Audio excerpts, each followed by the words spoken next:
tere kõigile! Selles videos näitan ma, kuidas on õige ja ohutu viis taevalaternit lennutada, pakendist välja võtta ja ette valmistada. Alustuseks kõik laternid on pakendatud eraldi kilekottidesse, nagu siin näha on. Kilekotid käivad lihtsa vaevaga lahti. Niimoodi. Siin sees on olemas nii inglisekeelne kui eestikeelne juhend. Kindlasti lugege juhendid läbi, vastavalt sellele, kes mis keelt valdab. Et pärast ei oleks mingit probleeme, siin on olemas nii ohutusnõuded kui ka lennutamisjuhend, kui jääb vidas puudu. Sodi järgi kunagi maha visake, kõik läheb taskusse, pärast liiga hästi. Mis on meie lehelt ehk siis www.taevalater.ee lehelt ostetud laternate eelis, on see väike padjakene siin. Järgmises videos ma näitan, mida see head teeb, aga põhimõtteliselt on tegemist niiskuse imajaga, mis tõttu on latern ilus puhas, kuskil mingid jälgi ei ole ja muidugi annab juurde ka see, et kuumaelement on juba eelnevalt paigaldatud, ehk siis tegemist on 100% ökoloogiliste ja looduses lagunevate laternatega. Nii, nüüd lennutamise juurde. Kõigepealt kott on meil lahti tehtud, asjad on väljas üleliigsed, võtame laternid seest välja. Kott läheb jällegi taskusse. Ja siis hakkame teda lahti vaikselt tegema, olge hästi ettevaatlik, et seda paberit ära ei lõhu, sest materjal on väga abras ja tuleb ettevaatlik olla. Nii, siin on kuumaelement, hetkel on tal ümber niisugune paber, see on kaitsepaber, et ära ei määriks midagi. Taaskord asi, mida leiad ainult meie laternatelt. Nii, see paber tuleb eemaldada ja jääb alles vaat selline. Nii, nüüd sujuva liigutusega tõmbate läbi õhu niimoodi paar korda, et latern saab oma ilusa kuju. Nii, ja nüüd ongi latern oma kuju olemas.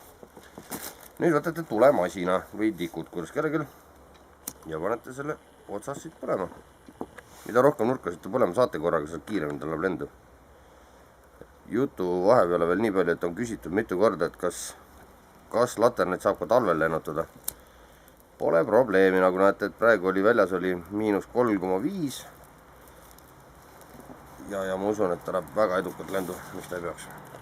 Nii, nüüd lasete ilusti tulel võimustate, aga olge ettevaatlik, vaadake, et ta vastu paberit või kuidagi ei lähe. Just ma mõtlen leegi osa siis. Nii, võib veel siit natukene juurde anda talle, et läheks kiiremini ühtlaselt. Nii, ja nüüd kui ta on korralikult tule üles võtnud, eks ole, siis keerame, võtame siit ühe käegist alt kinni ja keerame laterna teistpidi. Niimoodi. Ja nüüd hoiame teda. Ja põhimõtteliselt nüüd ei ole muud teha, kui tuleb oodata, kuni laterna see kuumaelement läheb korralikult põlema. Ja kui see pall täitub kuuma õhuga. See võtab natukene aega. Võib ka ühe käega siit ülevalt, ühe alt hoida. Nüüd on juba parasjagu ta juba võimus saanud. Nii, ja ühelt maalt näed, kui juba lahti lasta, siis ta hakkab oma kuju hoidma. Ja nüüd ei ole muud, kui tuleb oodata, kuni ta tahab juba ise näpu vahelt minema lennuta. Et sellega võib minna kuskil pool minutit kuni minut aega.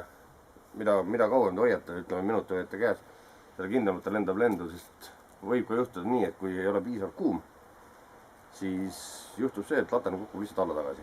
Aga siis ei ole vaja muud teha, kui võtate uuesti laterna näpu vahele, ootate, kuni tuleb soojaks ja siis lasete uuesti lendu. Hea omadus laternatel on see, et nad ei kuku ennem alla, kui kuumaelement on põlenud, mis tähendab seda, et nad on väga ohutud tegelikult. Tuleb ainult teada, mida teha. Nii, praegu näete, veel ta ei taha lennata, natukene veel hoiame kinni.